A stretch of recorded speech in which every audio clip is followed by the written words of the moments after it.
दोस्तों नमस्कार, मैं प्रमोद कुमार आपके अपने चैनल साहनी मैथमेटिक्स में आप सभी का बहुत बहुत स्वागत करता हूं। कैसे हैं आप सभी?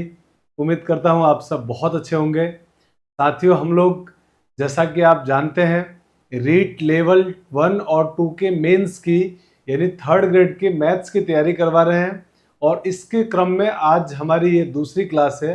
पिछली क्लास में दोस्तों हम लोगों ने नंबर सिस्टम को पूरा जाना था, संख्याओं को जाना था, संख्याओं का वर्गीकरण जाना था, कितने प्रकार की किस तरह से संख्याएं होती है, वो सारी चीजें हम लोगों ने जानी थी।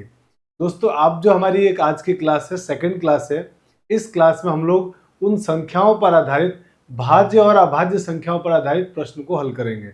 और दोस्तों इन क्वेश्चंस को करने के बाद हम लोग बिल्कुल बेसिक से क्वेश्चन उठाएंगे और एक अच्छे लेवल तक के क्वेश्चंस को करेंगे, जिनको पूरा करने के बाद आपके एग्जाम में उससे बाहर कुछ भी आने की बिल्कुल कोई संभावना नहीं है, कोई जगह नहीं बचती है। तो बहुत इंपॉर्टेंट और बहुत शानदार क्लासेस होने वाली है ये। अब आप लोगों से गुजारिश है कि इन क्लासेस को बहुत सारे अपने साथियों तक जो इस एग्जाम की तैयारी कर रहे हैं रीट की और उनके एग्जाम में मैथ्स है, चाहे वो लेवल 1 के हो या लेवल 2 के, पूरा कोर्स हम लोग कराएंगे, उन सभी तक जरूर शेयर करें। जिन भी माध्यमों का आप यूज करते हैं उनसे उन सभी तक जरूर पहुंचाएं। और अगर आप नए जुड़े हैं, पहली बार हमारे चैनल को देख रहे हैं, तो चैनल को सब्सक्राइब जरूर करें, बेल आइकन को जरूर करना दबाएं और साहनी मैथमेटिक्स परिवार को अपना हिस्सा बनकर और मजबूत बनाएं। चलिए साथियों, इसी के साथ आज शुरुआत करते हैं हम लोग आज की एक क्लास, इंपॉर्टेंट क्लास। और इस क्लास में दोस्तों हम लोग पढ़ने वाले हैं भाज्य और अभाज्य संख्याओं पर आधारित प्रश्न। तो क्या क्या हम जानेंगे इसके अंदर? तो सबसे पहले तो हम लोगों ने जो लास्ट क्लास में दोस्तों पढ़ा था ना, उसका थोड़ा सा इंट्रोडक्शन कहें या रिवीजन क्लास कहें, थोड़ा सा 2 मिनट में हम उसको रिवीजन कर लेते हैं कि हमने भाज्य अभाज्य संख्या क्या पढ़ी थी, उनका रिवीजन कर लेते हैं। और ये डायरेक्ट आपके सिलेबस में टॉपिक दिया हुआ है, तो क्वेश्चन आने की संभावना बहुत ज्यादा है। आइए, तो पहला हम सबसे पहले रिवीजन कर लेते हैं, ब्रीफ रिवीजन एक फटाफट से कर लेंगे हम लोग इसका, जिसमें हम सबसे पहले तो कि अभाज्य संख्या सर होती क्या है। तो साथियों हम लोगों ने पढ़ा था अभाज्य संख्याएं वे संख्याएं होती है जो सिर्फ दो ही संख्याओं से कटती है, यानी जिनकी सिर्फ दो फैक्टर होते हैं, एक तो एक और एक वो खुद, यानी एक और खुद के अलावा किसी और संख्या से ना कटे, वो कहलाती है अभाज्य संख्या। और भाज्य संख्या है जिनके जो वे संख्याएं जो दो से अधिक संख्याओं से कटती है, उनको कहते हैं भाज्य संख्याएं। तो परिभाषा में तो कोई डाउट नहीं है। अब कुछ खास खास बातें जो हमें ध्यान रखनी चाहिए, जिनका डायरेक्ट क्वेश्चन में पूछा जाता है, ये हमने लास्ट क्लास में भी पढ़ा था और अभी 2 मिनट की क्लास में हम उसका रिवीजन कर लेते हैं। तो पहला पॉइंट तो यह है साथियों कि एक न तो अभाज्य संख्या है और ना ही संयुक्त संख्या है, माने कंपोजिट नंबर। एक ना तो प्राइम नंबर है और ना ही कंपोजिट नंबर है, एक सिर्फ प्राकृत संख्या है। ठीक है।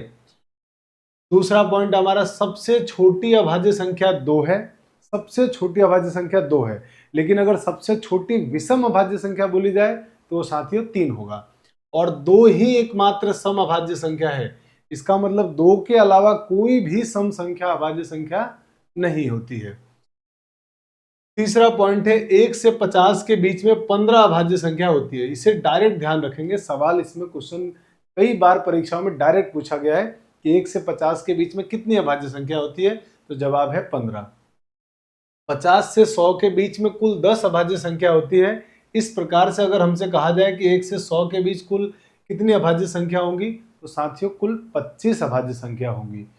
चौथा पॉइंट हमारा है, 3 से बड़ी सभी अभाज्य संख्याओं को 6k+1 और 6k-1 के रूप में लिखी जा सकती है। ये बहुत इंपॉर्टेंट लाइन है, जब बहुत अच्छे क्वेश्चन आएंगे तब हम इनका यूज करेंगे। 3 से बड़ी जितनी भी अभाज्य संख्या होती है, उन सभी अभाज्य संख्याओं को हम दोस्तों 6k+1 या 6k-1 के रूप में लिख सकते हैं। अगला पॉइंट है, सबसे छोटी एक अंक, 2 अंक, 3 अंक और 4 अंक की अभाज्य संख्याएं क्रमशः 2, 11, 101 और 1009 होती है। एक अंक की सबसे छोटी अभाज्य संख्या 2, 2 अंक की सबसे छोटी अभाज्य संख्या 11, 3 अंक की सबसे छोटी अभाज्य संख्या 101 और 4 अंक की सबसे छोटी अभाज्य संख्या 1009 होती है। डायरेक्ट याद रखना है, एग्जाम में डायरेक्ट क्वेश्चंस पूछे गए हैं कई सारे एग्जाम्स में। इसी तरीके से सबसे बड़ी 1 अंक, 2 अंक, 3 अंक, 4 अंक की अभाज्य संख्या कौन सी है दोस्तों? तो 7 है सबसे बड़ी 1 अंक की अभाज्य संख्या, 97 है 2 अंक की सबसे बड़ी अभाज्य संख्या, और 997 है 3 अंक की सबसे बड़ी अभाज्य संख्या, और 9973 ये है 4 अंकों की सबसे बड़ी अभाज्य संख्या। डायरेक्ट याद रखना इनको। सबसे छोटी विषम अभाज्य संख्या 3 है। ध्यान रखिएगा, इसमें हम लोग कंफ्यूज हो जाते हैं कि सबसे छोटी अभाज्य संख्या तो 2 होती है, अगर विषम बोलेगा तो 3 और विषम नहीं बोलता है तो आपको डेफिनेटली 2 आंसर देना है। दो संख्याएं जिनका कोई उभयनिष्ठ गुणनखंड नहीं हो अर्थात उनका HCF 1 होता है, वो सह अभाज्य संख्या कहलाती है, यानी कि को प्राइम नंबर। ये हमने कल की क्लास में पढ़ा था, को प्राइम नंबर वो संख्याएं जिनमें कोई भी संख्या कॉमन ना आए उनको बोलते हैं को प्राइम नंबर। इसी तरह दोस्तों अगला पॉइंट है हमारा, दो अभाज्य संख्याएं का ऐसा युग्म जिनका अंतर 2 हो उन्हें द्विअभाज्य संख्या कहा जाता है। मतलब ऐसी दो अभाज्य संख्याएं, ध्यान रखना, द्विअभाज्य संख्या या जुड़वा अभाज्य संख्या, इसका हिंदी में नाम एक जुड़वा अभाज्य संख्या भी है, जिसे इंग्लिश में हम लोग ट्विन प्राइम नंबर बोलते हैं, ट्विन प्राइम नंबर।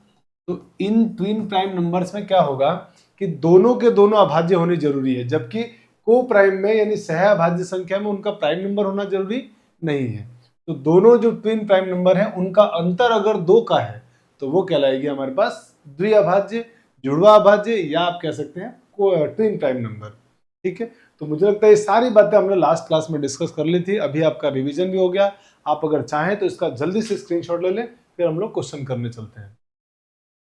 चलिए अब आते हैं हम लोग क्वेश्चन के अंदर। तो दोस्तों जैसा कि आप देख पा रहे हैं, भाज्य और अभाज्य संख्याओं पर आधारित प्रश्न। तो पहला क्वेश्चन, आप मेरे साथ साथ आंसर अपने देने की जरूर कोशिश कीजिएगा कि इसका आंसर क्या है। क्वेश्चन पढ़िए और मेरे साथ साथ आप आंसर दीजिए, ताकि आपकी प्रैक्टिस भी होती रहे और हम क्वेश्चन भी सॉल्व कर लेंगे। ठीक है, तो चलिए पहले क्वेश्चन की तरफ बढ़ते हैं। तो दोस्तों पहला क्वेश्चन आपके सामने लिखा हुआ है कि निम्नलिखित में से सबसे छोटी अभाज्य संख्या कौन सी है। तो अब आप जल्दी से इसका जवाब दीजिए। आप देखेंगे कि सर सबसे छोटी बोला है, ना कि विषम बोला है, सबसे छोटी। तो दोस्तों सबसे छोटी अगर विषम अभाज्य संख्या बोला है तो आंसर होगा हमारा 2। तो इस क्वेश्चन का आंसर था 2। चलिए बढ़ते हैं अगले क्वेश्चन में, और अगले क्वेश्चन का भी आंसर आप जल्दी से तैयार कीजिए और बताइए मुझे। क्वेश्चन में लिखा गया है which of the following pair is को प्राइम नंबर। मतलब निम्नलिखित में से कौन सा युग्म सापेक्षिक अभाज्य है। सापेक्षिक अभाज्य आप जानते हैं ना, को प्राइम नंबर को हम 2 नाम से जानते हैं। सर को प्राइम नंबर का एक और नाम होता है इंग्लिश में, जिसको हम बोलते हैं relative prime number. Relative prime number, इस रिलेटिव प्राइम नंबर को ही बोलते हैं हिंदी में आपेक्षिक या सापेक्षिक या सह अभाज्य संख्या। तो कौन सा युग्म इसमें सह अभाज्य होगा, तो आप जानते हैं कि सर वे दो संख्याएं को प्राइम नंबर होती है जिनका HCF लेने पर आंसर क्या आ जाए, 1 आ जाए। तो हम कहेंगे कि A और B कैसे नंबर है, को प्राइम नंबर। तो अब देखिए इन दोनों में कॉमन कुछ नहीं आना चाहिए। तो आप कहेंगे सर 12 और 18 में कॉमन आ रहा है 2, 3 भी कॉमन आ रहा है, तो ये तो नहीं हो सकता है। 15 और 25 में सर 5 कॉमन आता है, ये भी आंसर नहीं होगा। 14 और 25 में सर कुछ भी कॉमन नहीं आता है, इसका मतलब 1 कॉमन आएगा, इसलिए ये दोनों संख्या कैसी हो जाएगी, को प्राइम नंबर। और इसमें आप देख पा रहे हैं सर 4 भी कॉमन आ रहा है, 2 भी कॉमन आ रहा है, तो ये भी आंसर नहीं होगा। तो इस क्वेश्चन का आपका आंसर था सी। चलिए बढ़ते हैं आगे अगले क्वेश्चन में। दोस्तों अगला क्वेश्चन 3rd नंबर, और इस तीसरे क्वेश्चन में आपके पास कहा गया है कि the largest 2 digit prime number, यानी कि सबसे बड़ी 2 अंकों की अभाज्य संख्या कौन सी है। 2 अंकों की सबसे बड़ी अभाज्य संख्या आपको बतानी है।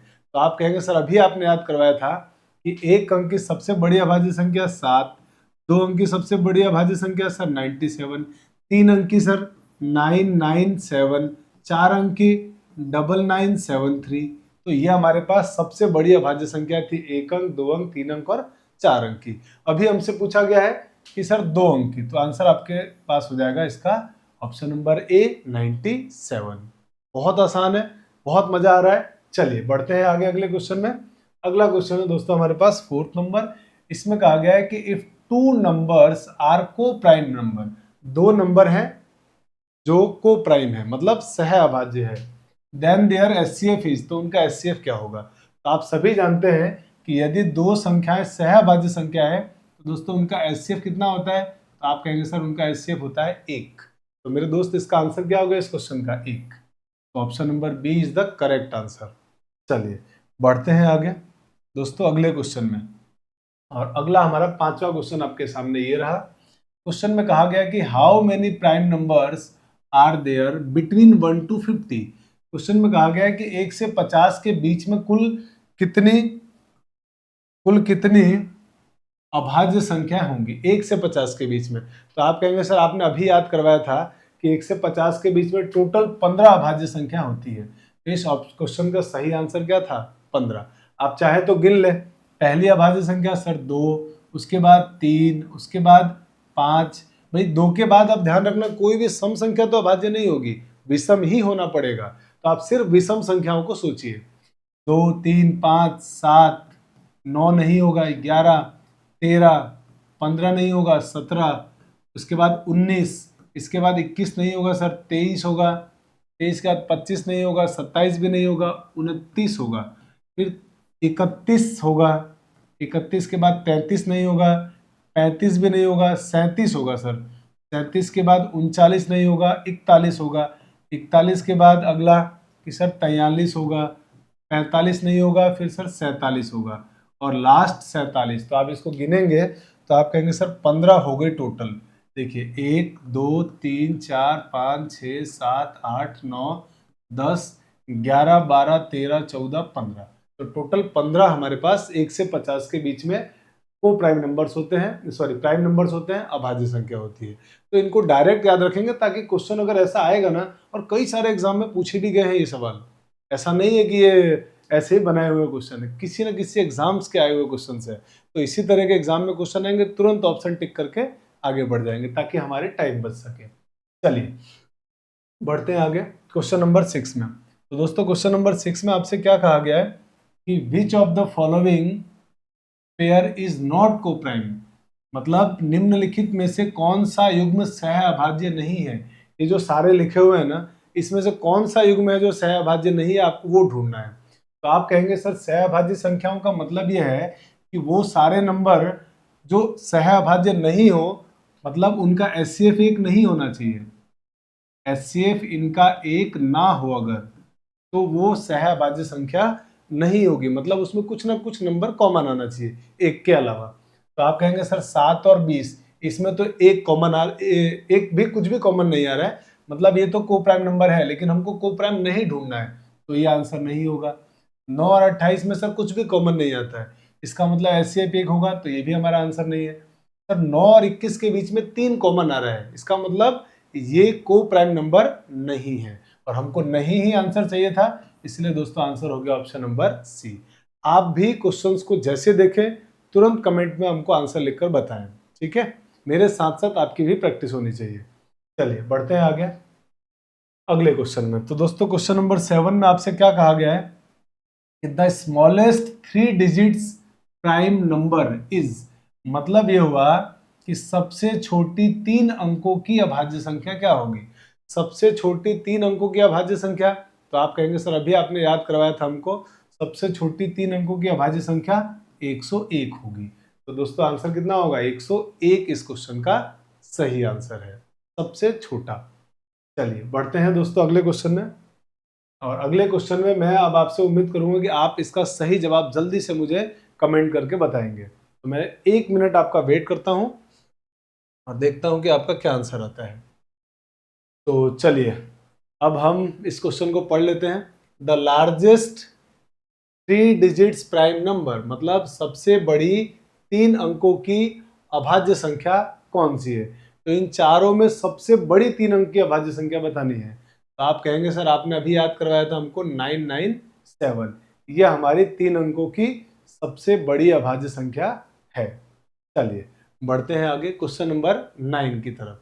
तो साथियों क्वेश्चन नंबर 9 है हमारे पास कि which of the following is the smallest twin prime pair, कौन सा सबसे छोटा इनमें से जुड़वा अभाज्य संख्याओं का संख्या है। जुड़वा अभाज्य संख्या मतलब ट्विन प्राइम नंबर। तो आप कहेंगे सर ट्विन प्राइम नंबर में प्राइम नंबर होना जरूरी है, दोनों नंबर का प्राइम नंबर होना जरूरी है पहली बात, और उन दोनों के बीच में अंतर 2 का होना चाहिए। दोनों प्राइम होने के साथ साथ अंतर भी 2 का होना चाहिए, तभी उनको क्या बोलेंगे हम, ट्विन प्राइम नंबर।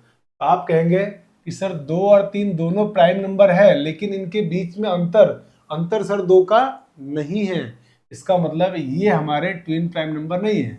वरना सबसे छोटा तो ये दिख रहा था, लेकिन ये आंसर नहीं होगा। अब कि सर ट्विन प्राइम नंबर 3 और 5 दोनों प्राइम नंबर है, दोनों का अंतर भी 2 का है, इसका मतलब ये सबसे छोटा होगा।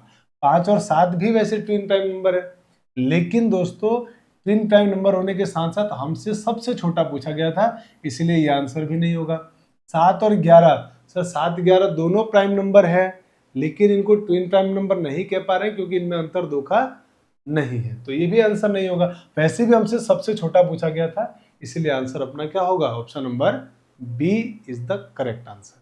चलिए बढ़ते हैं क्वेश्चन नंबर 10 की तरफ दोस्तों। क्वेश्चन नंबर 10, जल्दी से आप अपना आंसर दीजिए और बताइए कि इसका आंसर क्या आने वाला है। सभी का सही आंसर आना चाहिए बहुत जल्दी से, क्योंकि सारे क्वेश्चन हमने, जब आपने थ्योरी को बहुत ढंग से पढ़ लिया तो ये सारे क्वेश्चन आपके लिए बेहद आसान होने वाले हैं और बहुत सिंपल है, और साथियों इससे बाहर एग्जाम में कुछ भी जाने वाला नहीं है। अगर आप मुझ पर भरोसा करके सहानी मैथमेटिक्स के इस प्लेटफॉर्म से अपने मैथ्स की तैयारी कर रहे हैं रीट की, तो आप बिल्कुल चिंता मत कीजिए, बिल्कुल घबराने की जरूरत नहीं। हम जो कुछ भी पढ़ेंगे कंप्लीट थ्योरी और इन डेप्थ डिटेल में चीज़ों को पढ़ने वाले हैं, और उससे बाहर एग्जाम में कुछ भी नहीं जाने वाला है। यानी आपको कहीं से भी, कहीं भी आप पेड कोर्स अगर ले रखा आपने, वहाँ से पढ़ रहे हैं, तो आप देखेंगे कि उससे बहुत बेहतर क्वालिटी की क्लासेस मिलने वाली है। इसीलिए आप लोगों से निवेदन है कि क्लास को ज़्यादा से ज़्यादा लोगों तक शेयर करें, ताकि सभी हमारे साथी जो भी तैयारी कर रहे हैं सबको इसका लाभ मिल सके। और साथ ही अगर नए जुड़े हैं तो चैनल को जरूर सब्सक्राइब करें, ताकि ये परिवार और मजबूत हो और हम आपके साथ और मजबूती के साथ आने वाली जो और अपकमिंग वैकेंसीज है उनके लिए मैथ्स की क्लासेस लेकर आए, ताकि आपको बड़े बड़े कोचिंग्स में जाकर के अपना पैसा वेस्ट ना करना पड़े, टाइम पैसा और बहुत सारी जो तकलीफें होती है उनसे दूर रहकर घर में बैठकर शांति से तैयारी कर पाए। ठीक है, चलिए, तो बहुत सारे लोगों ने इसका आंसर सही दे दिया है कि सर सबसे बड़ी 4 अंकों की अभाज्य संख्या, तो सबसे बड़ी 4 अंकों की अभाज्य जो संख्या होती है वो होती है 9973। तो दोस्तों आंसर हो गया 9973, ऑप्शन नंबर सी। बढ़ते हैं अगले क्वेश्चन की तरफ। क्वेश्चन नंबर 11 कह रहा है which of the following numbers is divisible by neither two nor 3 but prime. मतलब ये हुआ कि निम्नलिखित में से कौन सी संख्या 2 और 3 दोनों से विभाजित नहीं होती है लेकिन अभाज्य भी है। 2 और 3 से भाग नहीं जाना चाहिए और अभाज्य भी होना चाहिए। तो आप कहेंगे सर 19 में 2 का भाग नहीं जाता है, 3 का भी भाग नहीं जाता है और अभाज्य भी है, तो ऐसे ही तो हमको नंबर चाहिए थे। तो सर ये तो पहला ही ऑप्शन मिल गया। बाकी ऑप्शन चाहो तो आप चेक कर लो। आप कहोगे 21 सर 2 से भाग 3 से भाग जा रहा है, ये आंसर नहीं होगा। 27 में भी सर 3 का भाग जा रहा है, ये भी नहीं होगा आंसर। 33 में भी 3 का भाग जा रहा है, ये भी आंसर नहीं होगा। मतलब जो क्वेश्चन ने बोला था उसके स्टेटमेंट के अकॉर्डिंग हमारा आंसर आ गया है। ठीक है, आप चिंता मत कीजिए, धीरे धीरे क्वेश्चन का लेवल भी बढ़ेगा। आगे आपको आने वाले क्वेश्चंस आपको थोड़े डिफिकल्ट भी मिलेंगे, उनको भी हम एकदम हलवा बना के, एकदम लल्लू क्वेश्चन बना के सॉल्व कर देंगे आपके सामने। चलिए क्वेश्चन नंबर 12। साथियों क्वेश्चन नंबर 12 में कहा गया है कि which of the following is the largest prime number below 100। अब देखिए क्वेश्चन ये कह रहा है कि 100 से छोटी सबसे बड़ी, 100 से छोटी सबसे बड़ी अभाज्य संख्या कौन सी होगी। तो प्रॉब्लम यह है कि सर क्वेश्चन को पता है, क्वेश्चन वही है, बस पूछने का तरीका बदल गया है। क्वेश्चन में कह रहा है कि 100 से छोटा और सबसे बड़ा, 100 से छोटा सबसे बड़ा, तो जो समझदार लोग वो तुरंत समझ गए कि सर 100 से छोटे जितने नंबर होंगे उनमें सबसे बड़ा का मतलब ये हुआ कि 2 अंकों की सबसे बड़ी अभाज्य संख्या बतानी है आपको। यही हुआ ना मीनिंग इसका, कि 100 से छोटी और सबसे बड़ी अभाज्य संख्या। तो 100 से छोटी अब जितनी भी संख्या लोगे वो या तो 1 अंक की होगी या 2 अंक की होगी। अब आपसे पूछा गया सबसे बड़ी संख्या, तो बड़ी संख्या तो दोस्तों 2 अंक की होगी ना। तो इसका मतलब मेरे भाई आंसर हो गया कि क्वेश्चन का पूरे का आंसर ये हुआ कि आपको बताना है 2 अंकों की सबसे बड़ी अभाज्य संख्या, 2 अंकों की सबसे बड़ी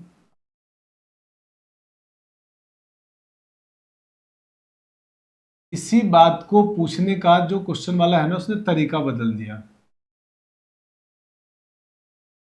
कौन सी है, ये क्वेश्चन था। इसी बात को क्वेश्चन वाले ने थोड़ा सा घुमा के आपसे पूछ लिया है।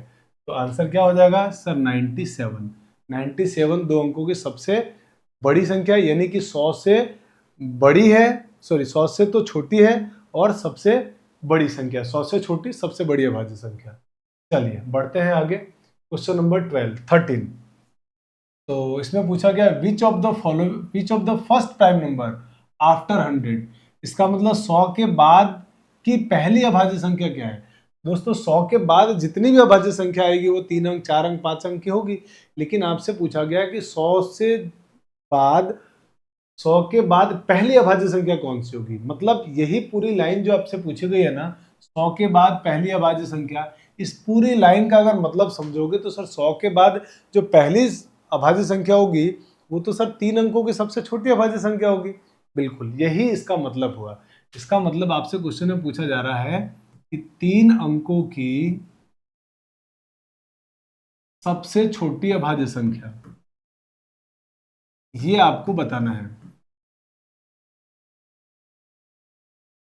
अभाज्य संख्या, तो मेरे दोस्त आंसर क्या होगा, तो आप कहेंगे सर आंसर होगा 101। सबसे छोटी 100 अंकों की बाद आने वाली पहली जो अभाज्य संख्या होती है वो होती है 101 होगा। तो आंसर कितना हो गया, ऑप्शन नंबर ए हो गया। ठीक है, चलिए दोस्तों बढ़ते हैं आगे और अगले क्वेश्चन की तरफ। अगला क्वेश्चन है हमारे पास क्वेश्चन नंबर 14, और क्वेश्चन नंबर 14 में आपसे कहा यह गया है कि if the product of two co-prime number is 117 sorry, then their LCM will be। Question में कहा गया कि यदि यदि दो को प्राइम संख्या मतलब सह अभाज्य संख्या जिनका एचसीएफ 1 होता है का गुणनफल दिया है 117, तो एलसीएम क्या होगा। तो जिन लोगों ने थोड़ा एलसीएम पढ़ा, हालांकि हम अब आगे जाके एलसीएम एचसीएफ पढ़ेंगे, पर जिन लोगों ने एलसीएम पढ़ा, एलसीएम और एचसीएफ पढ़ा है, वो कहेंगे कि सर दो संख्याओं के गुणनफल को देखकर हमको और एलसीएम को देखकर फील आया कि हमने ये बात पढ़ी है कि दो संख्याओं का गुणनफल, दो संख्याओं का गुणनफल बराबर होता है एलसीएम इंटू एचसीएफ। तो दोस्तों दो संख्याओं का गुणनफल आपको दिया हुआ है 117, एलसीएम आपसे मांगा गया है, और क्योंकि दोनों संख्या को प्राइम नंबर है, बोला गया ना को प्राइम नंबर सहअभाज्य, तो उनका एचसीएफ कितना होगा 1। तो मेरे दोस्त यहाँ से एलसीएम आपका कितना आ गया, तो आप डायरेक्ट कह देंगे सर 117 आ जाएगा, बहुत आसान है। तो आंसर हो गया दोस्तों option number C is the right answer. बढ़ते हैं आगे नेक्स्ट प्रॉब्लम में। नेक्स्ट प्रॉब्लम क्वेश्चन नंबर, धीरे धीरे लेवल हम बढ़ाते जा रहे हैं, डिफिकल्टी लेवल। 15वां, P is the prime number greater than 3। P 3 से बड़ी अभाज्य संख्या है, तो then P square when divided by 6 leaves remainder. इसका मतलब ये हुआ कि यदि P एक अभाज्य संख्या है और P 3 से बड़ा है, P 3 से बड़ा दिया गया है, तो P स्क्वायर को 6 से भाग देने पर शेषफल क्या होगा। तो दोस्तों हमने अभी आपको जब रिवीजन किया था उसमें मैंने आपको बताया था कि अगर कोई प्राइम नंबर 3 से बड़ा है तो सारे प्राइम नंबर को हम इस तरीके से लिख सकते हैं 6k + 1 - 1 के रूप में, ऐसा लिख सकते हैं। इसका मतलब ये हुआ, दोस्तों कि हमारे पास जो p प्राइम नंबर है ना उसको हम 6k ± 1 के रूप में लिख सकते हैं। अब क्वेश्चन में ये कहा गया है कि जो p स्क्वायर है ना वो 6 से भाग देने पर क्या आएगा। तो एक काम करते हैं, p स्क्वायर करते हैं। तो दोस्तों p स्क्वायर में करने जा रहा हूं, तो p स्क्वायर करने का मतलब इसका भी तो स्क्वायर हो जाएगा। हाँ सर बिल्कुल होगा। और अब a + b और a - b के होल स्क्वायर का फॉर्मूला आप जानते हैं, तो मैं डायरेक्ट a + - b के होल स्क्वायर का फॉर्मूला लिख रहा हूं। तो a + - b का होल स्क्वायर क्या हो जाएगा यहां से दोस्तों, तो आप कहेंगे सर a² ± 2ab + b²। तो ये मैंने फॉर्मूला इसमें अप्लाई कर दिया। तो फॉर्मूला अप्लाई करने से क्या हो गया, p² = इसका स्क्वायर, तो आप कहेंगे सर 36k²। फिर इन दोनों के गुणा का दुगुना, देखो 2ab लिखा हुआ है, तो दोनों का गुणा करके दुगुना करेंगे तो ये हो जाएगा 12k, और बीच में प्लस माइनस प्लस b², तो 1 का स्क्वायर। 1 होगा। तो 1 के स्क्वायर 1 को मैं नहीं लिख रहा हूँ, तो मानता हूँ सर ये हमारा आंसर आया। अब आप क्या करेंगे कि सर अब इसमें आपसे बोला था ना 6 से भाग देना है, तो मेरे दोस्त मुझे बताओ अगर आप पी स्क्वायर में 6 से भाग देंगे, इसका मतलब इस पूरे नंबर में आप 6 से भाग देने वाले हैं। तो आप कहेंगे कि सर 6 से जब हम भाग दे रहे हैं तो हो क्या रहा है कि इस पूरे नंबर में तो भाग जा रहा है। 6 से भाग 36 में जाता है, बिल्कुल जाता है। 6 से भाग 12 में जाता है, बिल्कुल जाता है। बच क्या गया जिसमें भाग नहीं जा रहा है? सर 1 बच गया। इसका मतलब 1 में तो 6 का भाग जाएगा नहीं, और 1 6 से छोटा भी है। तो मेरे दोस्त इसका मतलब इसका रिमाइंडर कितना बचेगा? आप कहेंगे सर इसका मतलब इसका जो रिमाइंडर है ना वो 1 ही बच जाएगा, यही हमारा शेषफल होगा। तो जब आप पी स्क्वायर से इसको भाग देंगे तो शेषफल कितना आने वाला है दोस्तों? 1 आ जाएगा, क्योंकि जिनमें भाग चला गया उसमें तो चला गया, जिसमें नहीं जा रहा है क्या वो नंबर इससे कम है? अगर कम है तो वो हमारा शेषफल हो जाता है। यहां तक कोई प्रॉब्लम नहीं कि सर आराम से बन गया। देखो धीरे धीरे हम लोग डिफिकल्टी लेवल को इंक्रीज कर रहे हैं और आराम से आपको समझ में आ रहा है, एकदम बेसिक से बातों को सीखते चल रहे हैं। चलिए बढ़ते हैं आगे।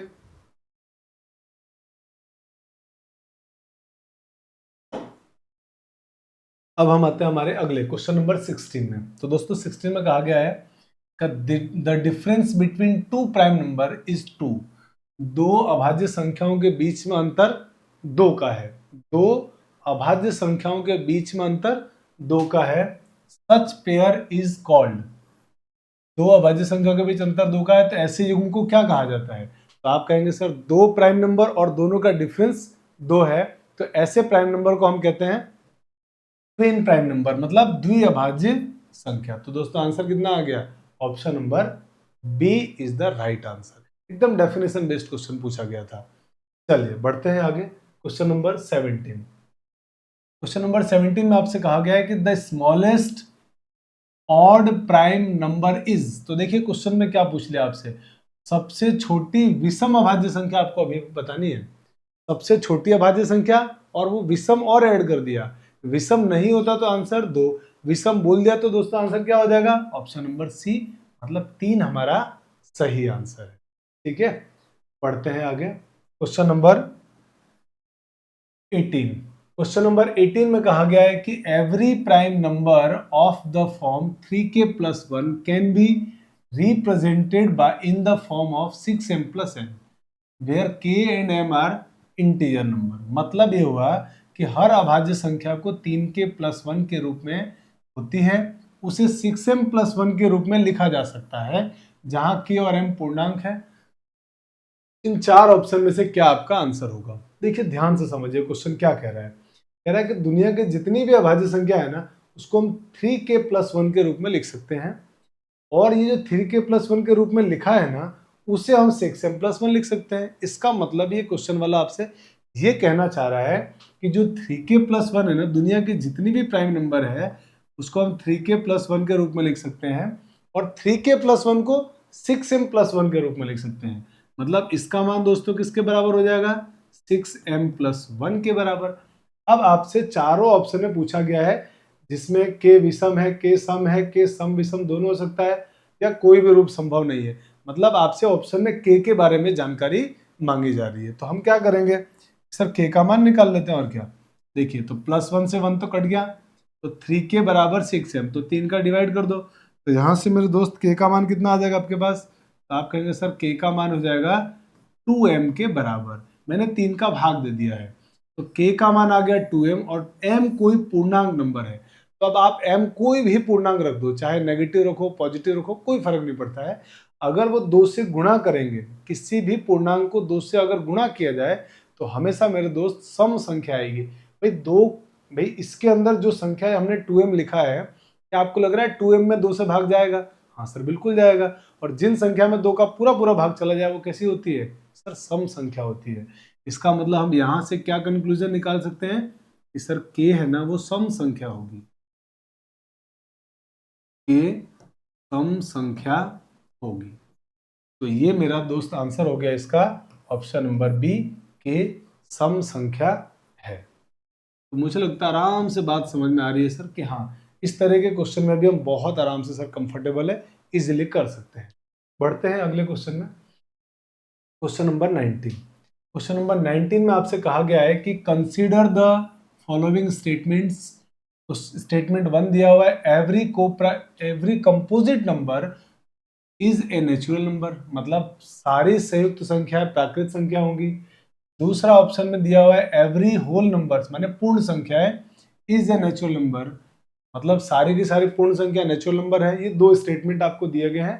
अब उसके बाद कह रहा है कि which of the statement is given is are correct, कौन सा इन चारों में से सही है। Only A, only B, both A, one and two, neither one and no two. Hindi में अगर इस क्वेश्चन की बात करें तो निम्नलिखित कथनों पर विचार कीजिए। पहला कथन है हमारे पास प्रत्येक संयुक्त संख्या एक प्राकृत संख्या होती है। दूसरा हमारे पास है प्रत्येक पूर्ण संख्या भी एक प्राकृत संख्या होती है। और फिर कह रहा है इनमें से कौन सा सही है, केवल वन, केवल टू, वन और टू, और ना तो एक और ना ही दो। ये आपको जवाब देके बताना है। तो मेरे दोस्त, आपने कल, मैंने जब नंबर सिस्टम पढ़ाया था तो आप कहेंगे सर हमने कल पढ़ा था ये बात को कि जितने भी हमारे पास धनात्मक पूर्णांक होते हैं, धनात्मक पूर्णांक, तो मेरे दोस्त धनात्मक पूर्णांक जो होते हैं जिनको हम एक से शुरू करते हैं, एक, दो, तीन, चार, पाँच, इस तरह के नंबर, इन नंबरों को हमने दो कैटेगरी में डिवाइड किया था। इसमें से एक को हमने कहा था प्राइम नंबर, मतलब अभाज्य संख्या, और एक को हमने बोला था कंपोजिट नंबर, माने संयुक्त संख्या। तो आपसे जो पहला स्टेटमेंट है वो यही तो पूछा गया है कि प्रत्येक संयुक्त संख्या प्राकृत संख्या होगी। तो देखो प्रत्येक संयुक्त संख्या, ये धनात्मक पूर्णांक सारे क्या होते हैं कि सर यही तो प्राकृत संख्या होते हैं जिसको हम n से लिखते हैं। तो मेरे दोस्त मुझे बताओ, क्या प्रत्येक संयुक्त संख्या प्राकृत संख्या होगी? हाँ सर बिल्कुल होगी। इसका मतलब ये आपका जो पहला ऑप्शन है ना वो बिल्कुल करेक्ट लिखा हुआ है कि सर पहला स्टेटमेंट तो सही है। अब दूसरा कि प्रत्येक पूर्ण संख्या प्राकृत संख्या होगी, तो जवाब है कि सर ये गलत लिखा हुआ है। कारण कल हमने पढ़ा था ना कि प्राकृत संख्या जो हमारे पास n लिखा हुआ है, एक, दो, तीन से लेके जो भी अनंत तक संख्या होती है, अगर इसमें जीरो को शामिल कर दिया जाए तो मेरे दोस्त ये कहलाती है पूर्ण संख्या, जिसको हम W से जनरली रिप्रेजेंट करते हैं। तो क्या आप मुझे बताओ कि प्रत्येक पूर्ण संख्या, क्वेश्चन में प्रत्येक वर्ड बोला है, क्या प्रत्येक पूर्ण संख्या प्राकृत संख्या है? आप कहेंगे सर नहीं, जीरो पूर्ण संख्या लेकिन प्राकृत संख्या। तो जीरो की वजह से हमारा ये स्टेटमेंट हो गया गलत। तो पहला स्टेटमेंट तो गलत सही है, दूसरा ऑप्शन स्टेटमेंट गलत है। तो आंसर क्या हो गया? Option number A, only first statement is correct answer. तो आई थिंक की बात एकदम समझ में आई कि सर इस तरह का भी प्रॉब्लम एग्जाम में आएगा तो बहुत आराम से हम कर पाएंगे। चलिए दोस्तों बढ़ते हैं अगले क्वेश्चन में। अगला क्वेश्चन नंबर 20। अब देखिए 20 नंबर क्वेश्चन में क्या कहा जा रहा है कि let p be a prime number greater than 5। p prime number है, अभाज्य संख्या जो 5 से बड़ी है। तो p square minus one is, मतलब p स्क्वायर माइनस वन क्या होगा? नेवर डिविजिबल बाय 6, ये होगा पहला ऑप्शन है। दूसरा ऑप्शन है always divisible bye 6, may or may not be divisible by 12। तीसरा ऑप्शन है always divisible by 12 and may or may not be divisible by 24, always divisible by 24। ये चारों ऑप्शन में से कौन सा सही होगा?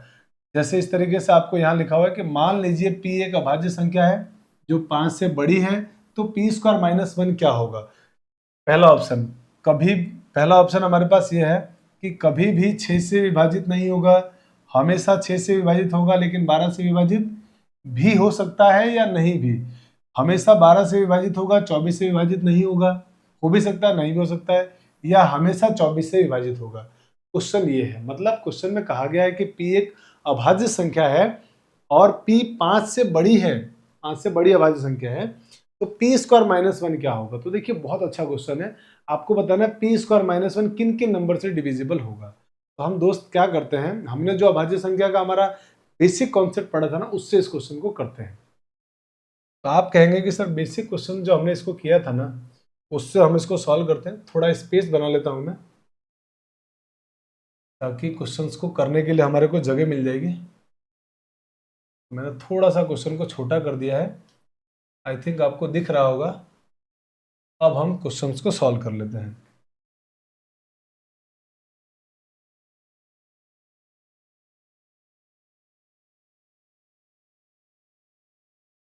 तो दोस्तों अब मैं इसको सॉल्व करके आपको बताता हूँ कि कैसे करना है।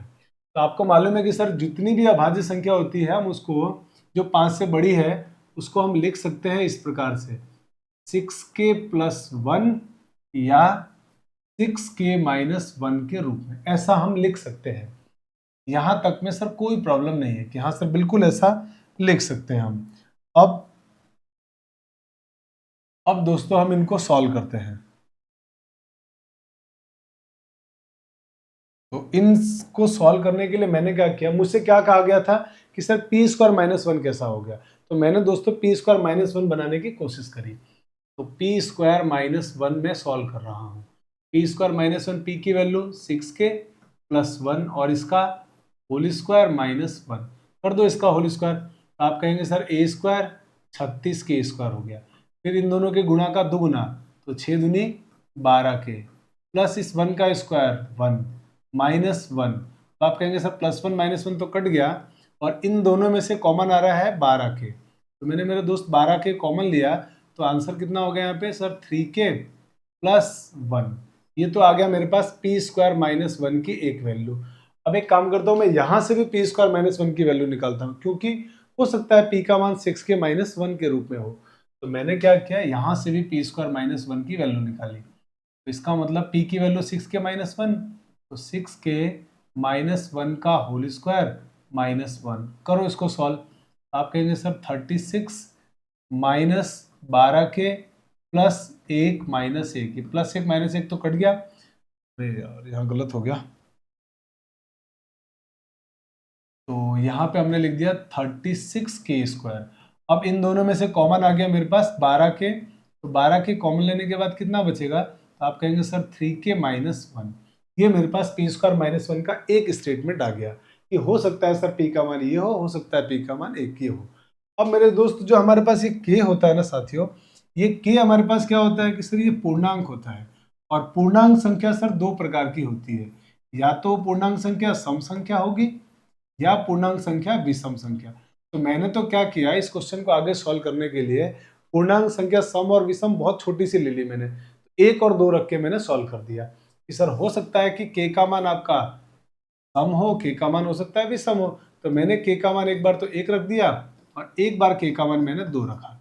तो यहाँ से मेरे भाई p² - 1 की वैल्यू क्या होगी, रख दो k का मान। तो आप कहेंगे 12 × 1 3 × 1 + 1। मेरे दोस्त यहाँ से आंसर कितना हो गया 12, और ये 4, ये 3 × 1 3, 3 + 1 4 और 12 × 4 48। तो आंसर हो गया 48। यहाँ से अगर मैंने 2 रख दिया तो p² - 1 की वैल्यू क्या होगी, तो आप कहेंगे सर 2 रखने पे 12 दूनी 24 और 3 दूनी 6 और 1 7, तो 24 × सर 7 आ रहा है ये। आप आराम से कैलकुलेट कर लीजिए, यहाँ पे k की वैल्यू 2 रख दीजिए, 12 दूनी 24, यहाँ पे 2 रखेंगे, 3 दूनी 6 और 1 7। मेरे दोस्त ये आ गया p² - 1 की वैल्यू, और यहाँ से आ गया 48, यहाँ से आ गया 24 × 7। अब इसमें आ जाओ कि सर इसमें क्या होगा, तो देखो इसमें भी हम दो वैल्यू रख के देख रहे हैं, एक बार k का मान 1 और एक बार k का मान 2 रख के देखते हैं। तो रखो इसमें, तो आप कहेंगे सर यहाँ से p² - 1 की वैल्यू आएगी 12 × 1 और 3k × 1 - 1। तो कितना हो गया सर, ये तो हो गया 2 × 12 24। इसी तरह सर यहाँ पे अगर हम 2 रखते हैं तो p² - 1 की वैल्यू हो रही है 12 × 2 × 3 × 2 - 1। तो मेरे दोस्त यहाँ से आंसर कितना हो गया 12 दूनी 24 और ये 3 दूनी 6 -1 5। तो कितना बन गया, ये 120 बन गया। अब इन चारों ही कंडीशंस को आप ध्यान से देखिए और अब अपने ऑप्शन में जाइए। तो आप कहेंगे सर जो हमारा ऑप्शन था ना, उस ऑप्शन में थोड़ा सा एक बार आपको ऑप्शन दिखा देता हूँ कि सर जो हमारा ऑप्शन था ना, एक बार उस ऑप्शंस में हमारे पास जो पहला ऑप्शन दिया हुआ है ना, वो दिया हुआ है कि कभी भी 6 से विभाजित नहीं होगी। तो दोस्तों 6 से तो विभाजित हो रहा है सारे ऑप्शन में, ठीक है, लेकिन बोला है 6 से कभी विभाजित नहीं होगी, तो 6 से सारे विभाजित हो रहे हैं, पहला ऑप्शन गलत। 6 से हमेशा विभाजित होगी, बिल्कुल हो रहा है, लेकिन 12 से विभाजित नहीं होगी। तो दोस्तों 6 से तो विभाजित हो ही रहा है, 12 से भी कट रहा है, इसका मतलब दूसरा ऑप्शन गलत। तीसरा बोला है कि 12 से हमेशा विभाजित होगा, 24 से विभाजित नहीं होगा। तो दोस्तों 12 से तो हो रहा है विभाजित, 24 से भी हो रहा है, इसका मतलब सी ऑप्शन भी गलत। और जो डी ऑप्शन है उसमें क्या कहा गया है कि सर 24 से हमेशा विभाजित होगा, तो 24 से हमेशा विभाजित होगा, इसलिए मेरे दोस्त इसका सही आंसर क्या होगा? तो आप कहेंगे सर सही आंसर होगा इसका, मैं इसको छोटा करके वापस कोने में भेज देता हूं।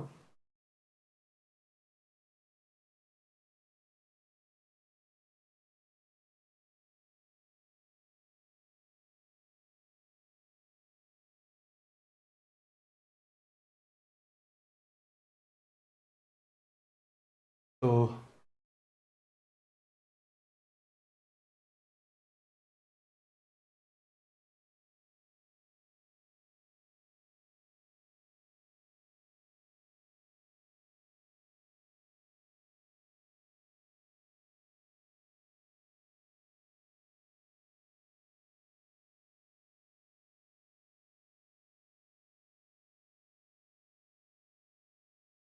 चलिए ये सब हमने लिखा था, ये सारी चीजें हट गई थी। तो आंसर क्या होगा कि सर ऑप्शन नंबर डी सही होगा। 24 इस क्वेश्चन का सही आंसर है, 24 से सारे नंबर डिवाइड हो रहे हैं, तो इसका सही आंसर होगा ऑप्शन नंबर डी। तो D is the right answer. तो एक बहुत बढ़िया क्वेश्चन था ये, और बहुत आराम से हमने इस क्वेश्चन को सॉल्व कर लिया। जल्दी से आप इसका स्क्रीनशॉट ले लीजिए, आगे बढ़ते हैं फिर हम लोग।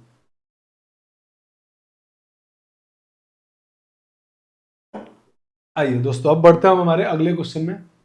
अगला जो हमारा क्वेश्चन नंबर 21 है दोस्तों, इस 21 में आपसे कहा गया है कि P is a prime number greater than 3, 3 से बड़ा एक प्राइम नंबर है।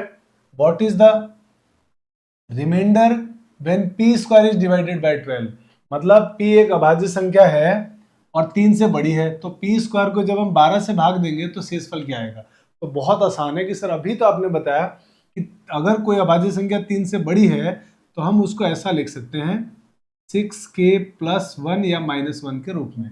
अब आपसे कहा जा रहा है कि पी स्क्वायर में अगर 12 से भाग दे तो शेष क्या बचेगा? तो मेरे दोस्त पी स्क्वायर निकाल लो, और क्या। तो पी स्क्वायर करेंगे तो ये हो जाएगा 6k+-1 का होल स्क्वायर। करो इसका स्क्वायर, तो इसका स्क्वायर करेंगे तो आप कहेंगे सर 36k² आ रहा है, प्लस दोनों के मल्टीप्लाई का डबल, प्लस माइनस बीच में, और ये हो जाएगा 12k+1। अब मेरे दोस्त अगर आप इनको डिवाइड करोगे ना इससे 12 से, तो 12 से डिवाइड करोगे तो आप कहोगे सर ये जो ब्रैकेट में आपने लिखा ना, इनमें तो भाग जा रहा है 12 का 36 में भाग सर 3 बार, 12 का 12 में भाग 1 बार, लेकिन इस एक में भाग नहीं जा रहा है, और 1 12 से कम है। इसीलिए इस क्वेश्चन में जब हम रिमाइंडर की बात करेंगे, शेषफल की बात करेंगे, तो मेरे दोस्त कितना बच जाएगा? 1 बचेगा। तो आंसर कितना आएगा? Option number A. तो इस तरीके से भी भाज्य अभाज्य संख्याओं पर अगर सवाल आएगा ना, तो आप आराम से बना लेंगे। और आप देख रहे हैं क्वेश्चन का लेवल की सर बहुत अच्छे लेवल के क्वेश्चन है, डेफिनेटली इससे बाहर एग्जाम में नहीं पूछा जाएगा। चलिए बढ़ते हैं आगे क्वेश्चन नंबर 22 की तरफ। तो दोस्तों क्वेश्चन नंबर 22 कह रहा है कि P and Q are coprime number and P+Q is equal to 12, P is less than Q, P का मान Q से छोटा होना चाहिए। P छोटा होगा, P ये जो सिंबल बना होता है ना दोस्तों, ये जो चोंच जिसकी तरफ खुलती है ना, ये चोंच जिसकी तरफ खुलती है वो बड़ा होता है, और जिसकी तरफ बंद होती है वो छोटा है। इसका मतलब Q बड़ा है और P छोटा है। और P और Q ध्यान रखिएगा को प्राइम नंबर है। को प्राइम नंबर मतलब जिनका HCF 1 होना चाहिए। और how many pairs are possible for P Q, तो इतने ऐसे कितने संभव है युग्म इसके, ये पूछा गया है कि पी और क्यू सहभाज्य संख्या है। P+Q का मान दिया हुआ आपके पास, P+Q बराबर दिया हुआ है 12, और ध्यान रखना PQ से छोटा है, तो ऐसे PQ के कितने युग्म संभव है? तो हम युग्म बना के देख लेते हैं कि सर P का मान 1 लेंगे तो ये 11 होगा, तभी तो आंसर 12 आएगा। बिल्कुल सर सही है। और देखिए Q बड़ा होना चाहिए, जैसे P बड़ा होने लग जाए स्टॉप कर देंगे हम। इसके बाद कि सर अगला 2 और 10, अगला पेयर क्या बनेगा? 3 और सर 3 और 9, 4 और 8, 5 और 7। अब सर 6 और 6 नहीं ले सकते, कारण बताओ? क्योंकि सर पी क्यू बराबर नहीं है, क्यू बड़ा होना चाहिए। तो इतने संभव पेयर थे, लेकिन अब हमको ये भी तो बोला है ना कि पी और क्यू सहभाज्य होना चाहिए, पी और क्यू को प्राइम नंबर होना चाहिए, मतलब उनका एचसीएफ दोस्तों 1 होना चाहिए। को प्राइम नंबर बोला है मतलब एचसीएफ कितना आना चाहिए? 1। तो आप कहेंगे सर ऐसा पहला पेयर आपको मिल गया, देखो 1 और 11, इनमें कुछ भी कॉमन नहीं आ रहा है। और अगर कुछ भी कॉमन नहीं आ रहा है तो इसका मतलब जो ये दोस्तों पी और क्यू है ये क्या बनेंगे, कोप्राइम भी होंगे और पी प्लस क्यू का मान 12 भी हो रहा है। क्लियर हो रही है बात कि हाँ सर एकदम बात समझ में आ रही है। सर 2 और 10 आंसर नहीं होगा, कारण बताइए कि सर ये इनका एचसीएफ 1 नहीं है, यानी ये कोप्राइम नहीं है। ये 3 और 9 भी सर आंसर नहीं होगा क्योंकि ये दोनों कोप्राइम नहीं है। सर 4 और 8, सर 4 और 8 भी नहीं होगा क्योंकि इनका एचसीएफ 1 नहीं है। 5 और 7 जरूर होंगे क्योंकि इनका एचसीएफ 1 होता है। तो इस तरीके के हमारे पास कितने पेयर मिले, 2 पेयर। तो ऐसे कितने पेयर संभव है दोस्तों, 2। तो आंसर होगा ऑप्शन नंबर इसका बी। चलिए दोस्तों बढ़ते हैं क्वेश्चन नंबर 23 की तरफ। तो क्वेश्चन नंबर 23 में आपके पास क्या कहा गया है कि a prime number contains the digit x at unit place. एक प्राइम नंबर है जिसके यूनिट प्लेस पर x को लिखा जा सकता है। तो कह रहा है how many such digits of x are possible.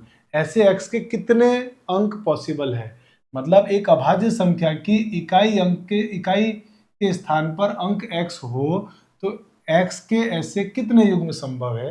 तो आप कहेंगे कि सर एक तो अभाज्य संख्या आपको बनानी है इस तरीके से, कोई भी बड़ी से बड़ी अभाज्य संख्या हो, उसका जो इकाई अंक है ना, इकाई अंक यहाँ पर सर 1 होना चाहिए, 1 मतलब सॉरी 1 नहीं, x लिखा हुआ है x।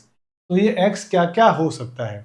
तो मेरे दोस्त आप मुझे बताओ, जिन जिन हम अभाज्य संख्याओं को जानते हैं उनके इकाई अंक क्या हो सकते हैं। तो आप कहेंगे सर इकाई अंक 2 हो सकता है, क्यों, क्योंकि अगर एक ही हमने संख्या बनाई 2 तो 2 तो अभाज्य संख्या है, लेकिन 2 के अलावा कोई भी सम संख्या 4, 6, 8, 10 अगर आप लेते हो तो वो डेफिनेटली अभाज्य संख्या नहीं होगी। मतलब सम स्थान इस इकाई अंक पर सम संख्या 2 के अलावा और कोई संख्या नहीं आएगी। लेकिन सर 1 बिल्कुल आ सकता है, 3 बिल्कुल आ सकता है, 5 ये भी आ सकता है, 7 सर ये भी आ सकता है, क्या 9 आ सकता है, बिल्कुल आ सकता है 9। तो इस तरीके से ये सारे वो नंबर हैं कि ये नंबर मिलकर, देखो इधर नंबर कुछ भी लिखा हुआ हो सकता है, जैसे आप कह रहे हो ना, आपके मन में आ रहा होगा सर 9, मैं सिर्फ इकाई अंक की बात कर रहा हूँ, इकाई अंक, क्वेश्चन में इकाई अंक पूछा गया है। जैसे आप इसके इधर 2 लिख दो तो 29 तो अभाज्य संख्या है, तो उसका इकाई अंक 9 तो पॉसिबल है ना। तो इसीलिए दोस्तों ये सारे अंक हो सकते हैं। तो कितने हो गए ये गिन लो, 1 2 3 4 5 6। तो मेरे दोस्त आंसर हो जाएगा ऑप्शन नंबर डी, मतलब ऐसे 6 अंक संभव है। बढ़ते हैं अगले क्वेश्चन में। अगला क्वेश्चन नंबर 24। तो क्वेश्चन नंबर 24 में दोस्तों आपसे कहा गया है कि if m is the number of prime numbers between 0 to 50, मतलब 0 से 50 के बीच में जितनी भी अभाज्य संख्या है वो m से रिप्रेजेंट किया गया है। n क्या है, n is the number of prime number between 50 and 100, 50 और 100 के बीच में जो अभाज्य संख्या उसको n से रिप्रेजेंट किया है, स्मॉल n से। तो कह रहा है then what is the m minus n equal to. तो m माइनस n का मान क्या होगा। बहुत सिंपल सा क्वेश्चन है कि यदि m वह संख्या है जो 0 से 50 के बीच में अभाज्य संख्या, तो मेरे दोस्त आपको इतना तो मालूम है ना कि सर 0 से 50 के बीच में अभाज्य संख्या टोटल आपने बताया था 15 होती है, तो m का मान हो गया 15। अब दोस्तों दर्शाती है, ठीक है, n वह संख्या है जो 50 और 100 के बीच कुल अभाज्य संख्याओं को दर्शाती है। तो मेरे दोस्त n का मान कितना होगा, तो आप कहेंगे सर 50 से 100 के बीच में अभाज्य संख्या टोटल 10 होती है। आपसे पूछा गया m माइनस n, तो मेरे भाई इसमें से इसको घटा दो, आप m माइनस n कर दो, तो 15 में से 10 घटाओ कितना आ जाएगा, सर आप कहेंगे 5। तो मेरे दोस्त इस क्वेश्चन का आंसर कितना आ गया, 5 आ गया। तो बेहद आसान सा क्वेश्चन था, 5 आंसर आ गया। बढ़ते हैं अगले क्वेश्चन में। अगला क्वेश्चन नंबर 25। तो 25 नंबर क्वेश्चन में आपसे कहा गया है कि the number of prime numbers which are less than 100, 100 से कम सभी अभाज्य संख्याओं को बताइए। कुल कितनी अभाज्य संख्या होगी। तो आप कहेंगे सर बेहद आसान है, आपने बताया ना 1 से 50 तक सर 15 अभाज्य संख्या होती है, 50 से 100 तक सर 10 अभाज्य संख्या होती है, तो टोटल 1 से 100 तक में कितनी होंगी, तो आप कहेंगे सर 25 अभाज्य संख्या होंगी। तो मेरे दोस्त इस क्वेश्चन का आंसर हो गया 25। दोस्तों हमने आज की क्लास के अंदर अभाज्य संख्याओं पर आधारित जितने भी तरह के क्वेश्चन आपके एग्जाम में पूछे जा सकते हैं सारे तरह के क्वेश्चन करा दिए हैं। बिल्कुल बेसिक से अच्छे लेवल तक के क्वेश्चन हमने किए हैं, इससे बाहर आपके एग्जाम में कुछ जाने वाला नहीं है। आप इन क्वेश्चंस को बहुत अच्छी तरह से प्रैक्टिस कर लें। आई होप कि आपने पूरी क्लास को बहुत एंजॉय किया होगा। दोस्तों अब मुझे दीजिए इजाज़त, मिलते हैं अगली क्लास में। जय हिंद, जय भारत।